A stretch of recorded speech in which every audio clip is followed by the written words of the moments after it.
公羊傳，宋人及楚人評。外平不輸，此何以輸？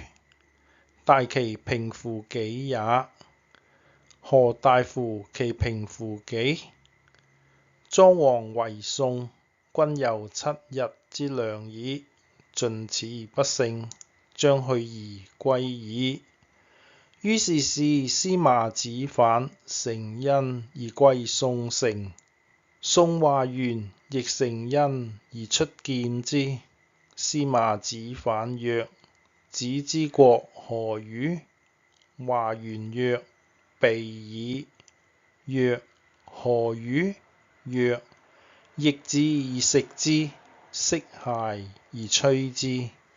司馬子反曰：器，甚矣備，雖然，吾聞之也。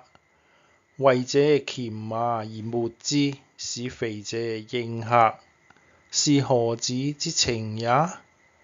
華元曰：吾聞之。君子見之厄則驚之，小人見人之厄則恨之。吾見子之君子也，是以告情於子也。司馬子反曰：諾，免之矣。吾君亦有7日之良矣，盡此不勝，將去而歸矣。泣而去之。反於莊王。莊王曰：何如？司馬子反曰：備矣。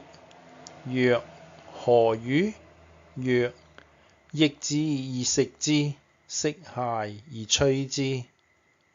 莊王曰：器，甚矣備，雖然，吾今取此，然後而歸矣。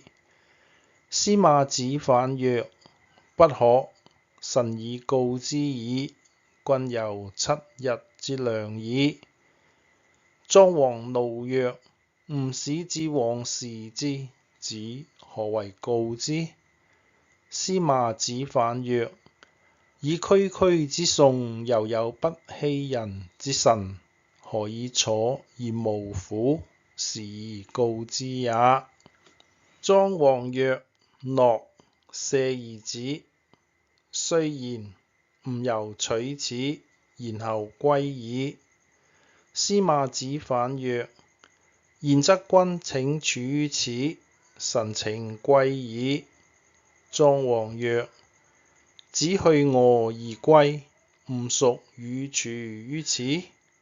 吾亦從子而歸矣，引師而去之。故君子大其平乎己也，此皆大夫也。其稱人何？貶。何為貶？平者在下也。